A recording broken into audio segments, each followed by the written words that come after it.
Hello dear students, this is Bhagyashree Wankhede from Electronics and Telecommunication Department, NIT Polytechnic Nagpur.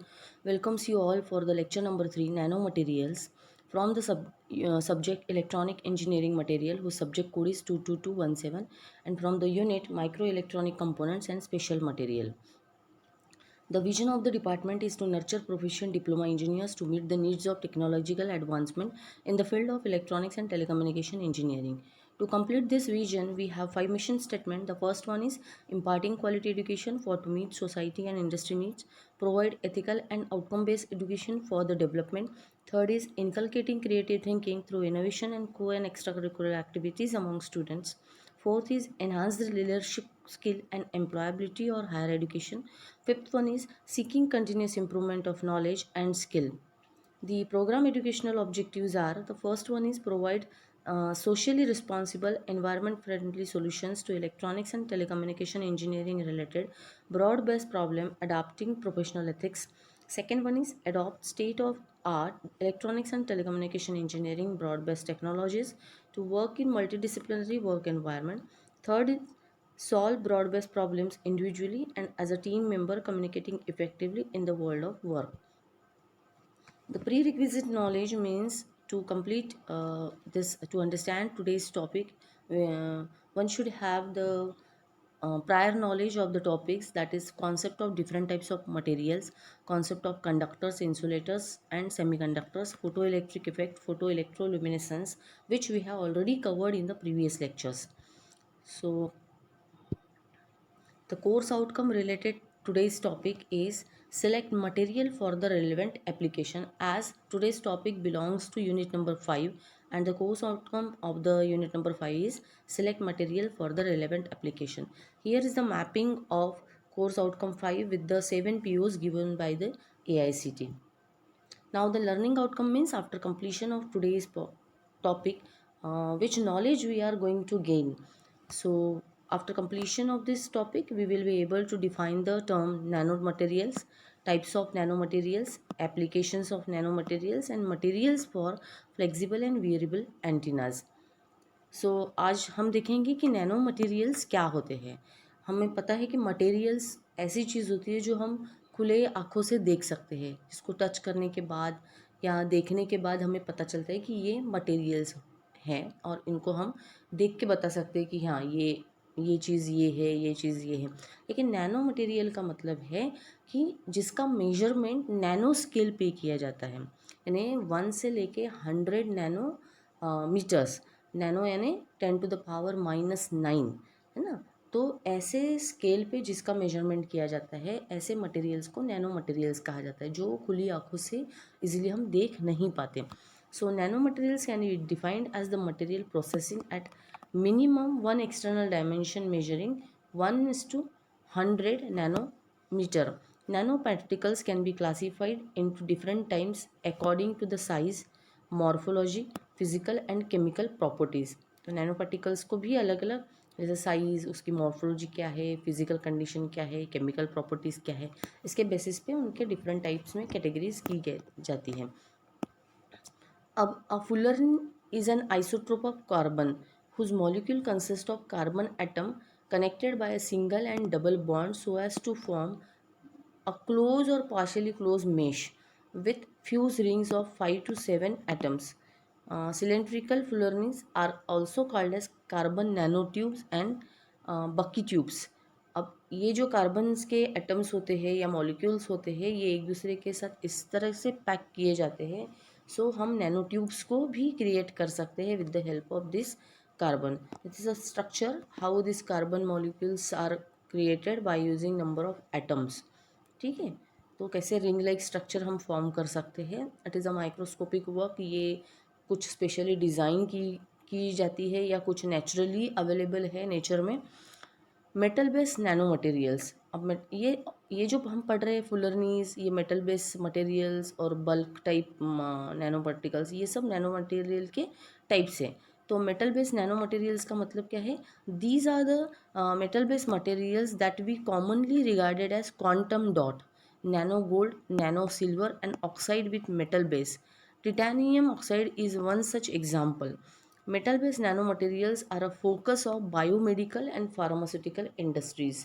तो biomedical यानी जो हमारा medical field है, pharmaceuticals, है ना, इसमें जो हमारी दवाइयाँ बनाने के काम में आता है या इंजेक्ट करने के काम में आता है, या कुछ टेक्नोलॉजीज़ में जैसे एक्सरेज है, या कुछ मशीनरीज़ को डिज़ाइन करने में काम आता है। जैसे बॉडी के अंदर भी कुछ रोबोटिक्स लाइक स्ट्रक्चर को भेज के ऑपरेशन परफॉर्म किए जाते हैं, तो वो जो होते हैं बहुत ही स्मॉल पार्ट्स में डिज़ाइन किए जाते हैं, तो उसके कंस्ट्रक्शन के लिए भी नैनो मटेरियल या नैनो पार्टिकल्स का यूज़ किया जाता है।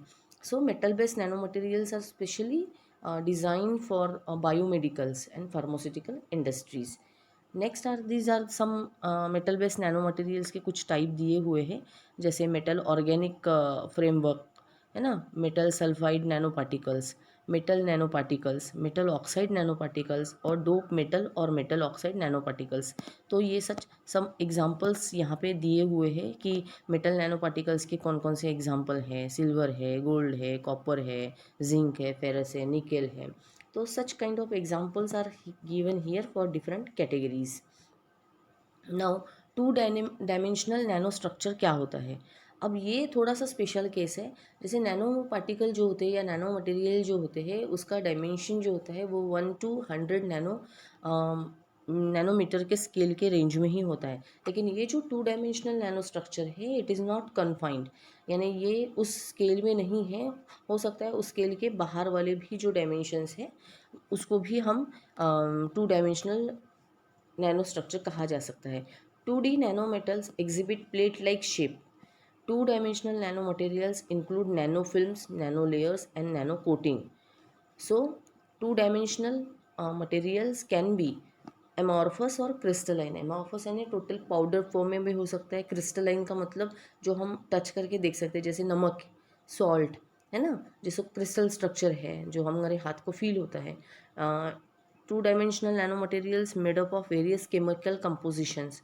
It is used as a single layer or a multi-layer structure, deposited on a substrate, integrated in a surrounding matrix material, metallic, ceramic और polymeric। ये कुछ उसकी स्पेशलिटी है टू डायमेंशनल नैनो मटेरियल्स की। Now bulk nano structure materials क्या होते हैं? तो ये हम डिफरेंस से देखेंगे कि नैनो मटेरियल का जो डिफरेंस है, तो उनका साइज़ जो होता है नैनो मटेरियल का, वो होता है 1 से लेके 100 तक नैनोमीटर स्केल पे होता है। लेकिन जो बल्क मटेरियल होते हैं, बल्क यानी थोड़ा हेवी, ठीक है, तो बल्क मटेरियल जो होते हैं ये उस साइज़ से थोड़ा ज़्यादा साइज़ वाले होते हैं, जैसे 100 नैनोमीटर से मीटर से थोड़ा ज़्यादा डायमेंशंस वाले होते हैं। इसके बाद में nano material essentially have their dimensions in between 1 to 100 nanometre, लेकिन bulk material essentially have all their dimensions above 100 nanometre.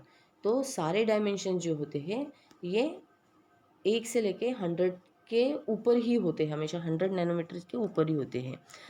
Then we cannot see particles of nano materials from the naked eyes. जो nano material के जो particles होते हैं उनको हम खुली आंखों से देख नहीं सकते, लेकिन बल्क मटेरियल के जो नैनो पार्टिकल्स होते हैं उनको हम खुली आइज से देख सकते हैं। जैसे नमक है, नमक को हम खुली आइज से देख सकते हैं, उसका जो पार्टिकल है, एक एक पार्टिकल भी अलग अलग किया जाए तो भी हम खुली आंखों से देख सकते हैं।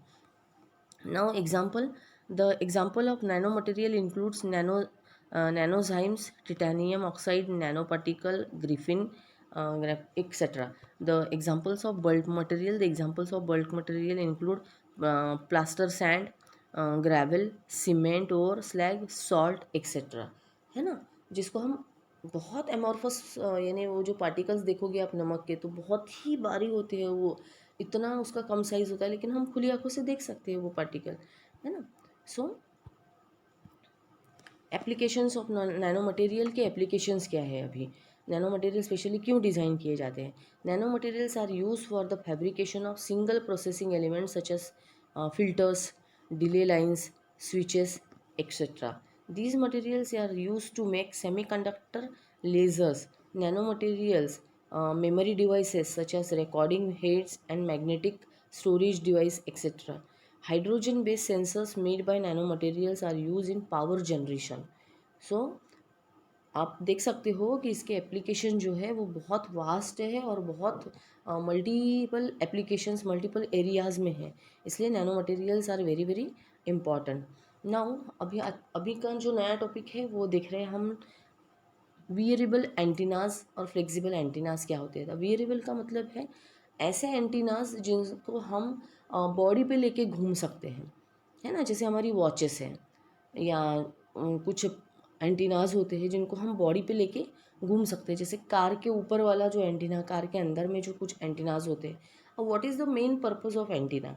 एंटीना ये एक ऐसा डिवाइस होता है जो सिग्नल को ट्रांसमिट भी कर सकता है और रिसीवर एंड पे एंटीना अगर लगाते हैं तो सिग्नल को रिसीव कर सकता है।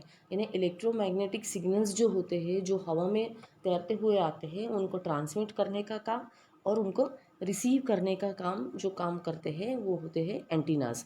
तो ऐसे सिग्नल्स को कैप्चर करने के लिए कुछ एंटीना स्पेशली डिज़ाइन किए जाते हैं जिसको हम वियर कर सकते हैं, यानी पहन सकते हैं, बॉडी पे धारण कर सकते हैं। ऐसे एंटीनास को ही वियरेबल एंटीनास कहा जाता है।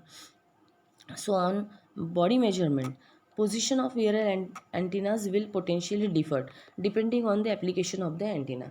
यानी एंटीनास की पोजीशन भी हमारी बॉडी पे अलग अलग हो सकती है कि उसका एप्लीकेशन क्या है इसके ऊपर। Variable antennas might be design to be placed on the chest, arm, back of the body and etcetera, है ना। तो कुछ एंटीनास को जैसे मिलिट्री पर्पज़ में, स्पेशली फॉर सिक्योरिटी पर्पज़, कुछ एंटीनास को डिज़ाइन किया जाता है कि जैसे आर्मी पर्सन उसको वियर करके अगर दूसरे देश के अंदर घुस जाता है तो वो पूरी इन्फॉर्मेशन उनकी निकाल के हमारे देश को दे सकता है।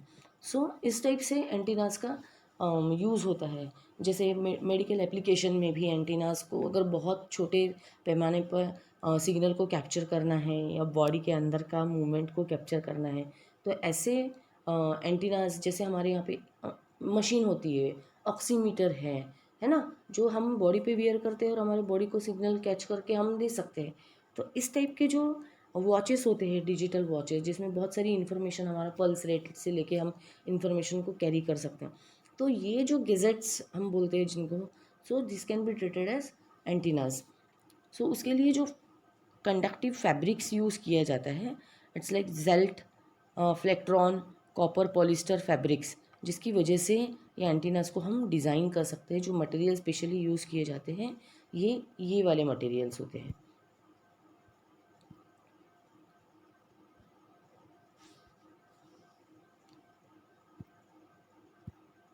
नाउ चैलेंजेस क्या है वियरेबल एंटीनास को बनाने के लिए? चैलेंजेस क्या है? तो कॉम्पैक्टनेस, हमको बहुत छोटे बनाने होते हैं, है ना, तो उसका कॉम्पैक्टनेस यानी उसको कम जगह में बनाना है, that is a great challenge, क्योंकि उसकी साइज़ बहुत छोटी है तो बहुत सारे पार्टिकल्स को, बहुत सारे कंपोनेंट्स को बहुत छोटे जगह पे एडजस्ट करना है। उसके बाद डिज़ायर्ड रेडिएशन कैरेक्टरिस्टिक्स, जो रेडिएशन का पैटर्न हमें एक्सपेक्टेड है उस एंटीना ने देना चाहिए, है ना, रेडिएट करना चाहिए, वो सेम रेडिएशन कैरेक्टरिस्टिक्स डिज़ाइन करना उसमें। उसके बाद उसका लो कॉस्ट मेंटेन करना। अगर बहुत क्रिटिकल डिज़ाइनिंग है तो कॉस्ट ऑब्वियसली उसका ज़्यादा होता है, लेकिन वेरिएबल एंटीनास का साइज़ इतना छोटा होता है कि उसका कॉस्ट भी कम होना चाहिए, इसलिए ये भी एक चैलेंज है कि कॉम्पैक्ट होने के बाद भी उसका कॉस्ट लो मेंटेन करना। उसके बाद लाइट वेट, है ना, काम बड़ा कर रहा है लेकिन वो बॉडी पे वियर करना है, इसका मतलब उसका लाइट वेट होना चाहिए, ये भी एक बड़ा चैलेंज है। Multi based operation, multi band operation, यानी बहुत सारे ऑपरेशंस के लिए इसको तैयार करना, ये भी एक चैलेंज है। उसके बाद stable performance under varying condition, अगर कंडीशन चेंज भी होती है, जैसे टेम्परेचर में चेंजेस होता है, वेदर में कुछ चेंजेस होता है, या एटमॉस्फेयर में चेंज हो रहा है, या लोकेलिटी में चेंज हो रहा है, तो उसके हिसाब से भी उसने स्टेबल परफॉर्मेंस देना चाहिए।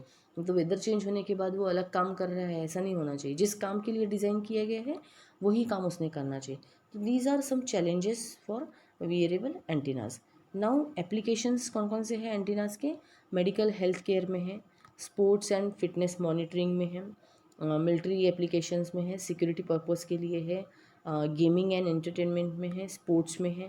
सो ये सम एग्जांपल्स हैं या एप्लीकेशंस हैं उनके।